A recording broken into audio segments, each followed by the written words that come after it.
Hello guys, good morning. Magandang umaga, mayong aga, mayong buntag na imbaga bigat. Okay, now I'm back in this field. As I have said, I need to film when my husband is going to bale hay. So he's done on the other side. This is the end of the road here, dirt road, and this ground they are just renting this. His mom and dad are renting this. So now he's baling hay. So I will show you how he do it. And okay, samahan niyo po ako. Ayan na siya. Okay. So it is right now, it is not morning. It is maybe 1 o'clock. Again, 1:30. So I'm not sure. Okay, he's coming. So we'll show you guys. See you there.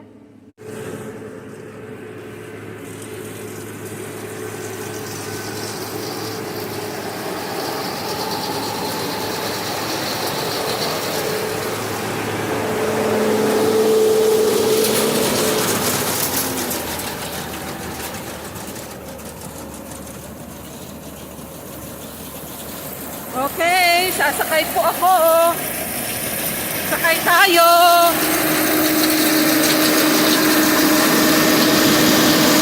Oh, bakit nakaka? What is this?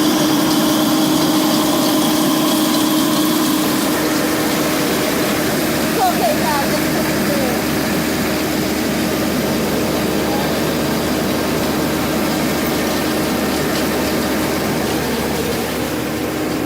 Okay, I will close the door. Okay. Oh, I cannot see that in here, Cal. Yeah, I will take a video anyway. Also, is that the gas there? The diesel? That's a preservative. Oh. We're not putting that.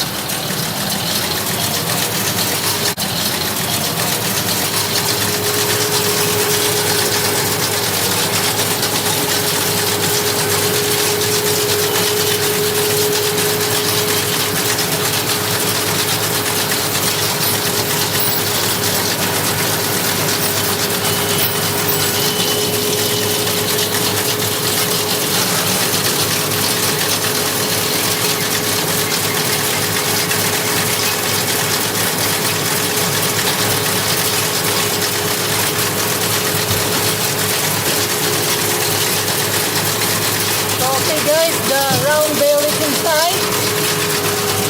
It is circling.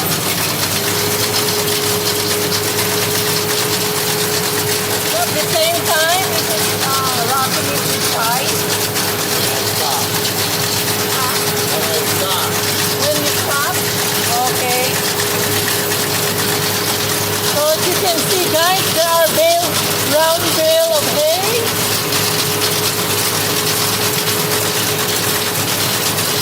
On the right side.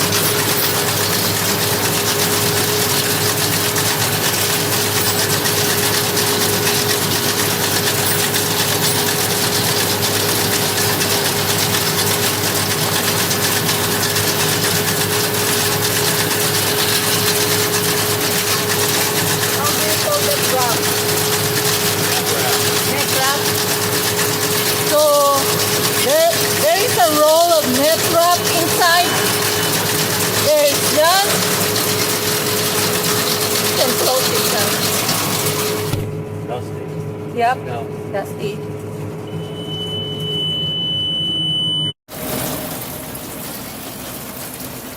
Okay, that's the round bale. That is 800 pounds.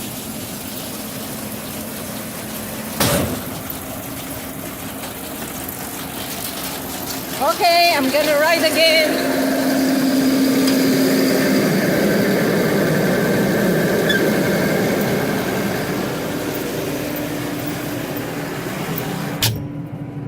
So you can see, guys, there are round bales over there. They will pick it up later. So it is wrapped in net wrap. They call it net wrap.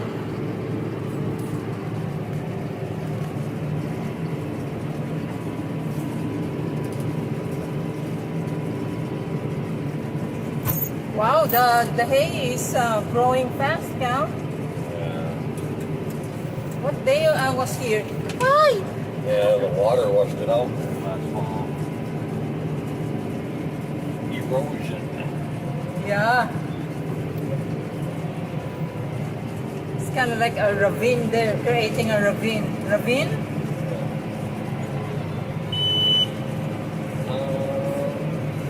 Hey, what? Oh, What? What? Monday, 1 week. 1 week already? So that was 1 week, guys, when I was here. Now, the alfalfa or hay is already growing. This is the second cutting. And they're gonna do the third cutting when this alfalfa hay is ready again. About 18 inches tall. About 18 inches tall. We should have been done last week, but we didn't have good weather, so now we're doing it high moisture. Yeah. Oh, so it is high moisture right now. That's why we're gonna wrap it inside them plastic Oh, okay. so it don't spoil. No air. Here. So, who's gonna wrap it inside the We're plastic? doing it out behind. If you would walk out back, Oh. you would see them out there wrapping them. Oh, like the like Tommy and Kerry? Yep, they're using their machine. Oh, you Renting. borrow their machine They're or renting renting? it. Okay. Okay, guys, I will show you later how they wrap it so that the air cannot get inside and it will preserve the hay or alfalfa. So if you can see, guys, there are lots of brown bale of hay that, as I've said earlier, about 800 pounds. These are probably weighing about 1,200 pounds Okay, or this more. okay. This time, those round bale that you can see on the field, they are about 1,200 pounds or a little bit more. Oh yeah, it's sprinkling. Yeah, I saw that dark clouds there on the west. Might be done.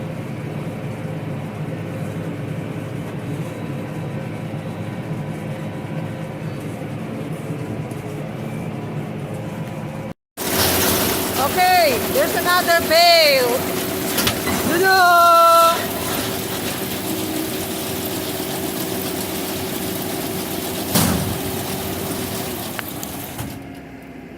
Okay, that's it. I kind of like it's not tidy there on the side.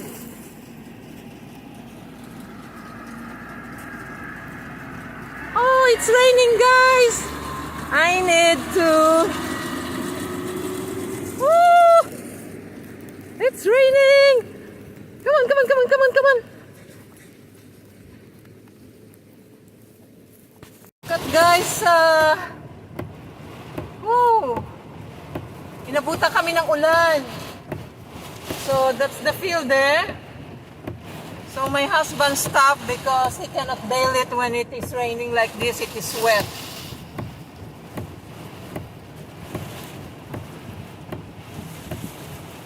So we're here at the entrance.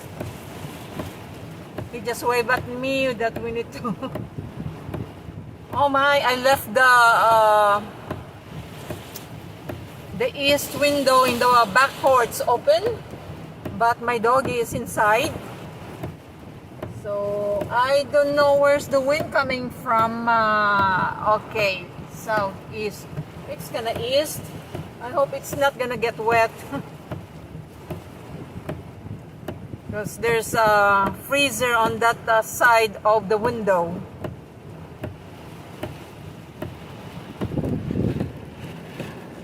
Guys, it is pouring. The rain is pouring.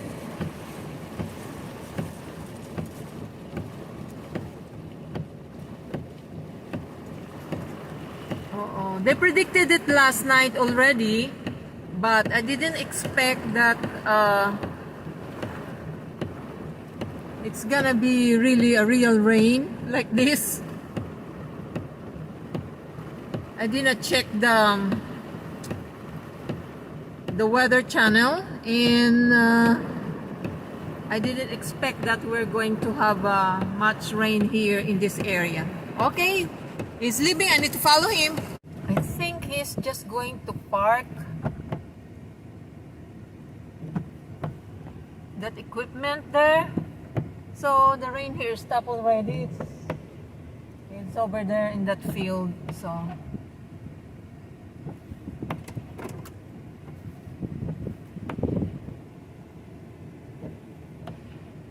maybe he's using the silver pickup truck of the farm.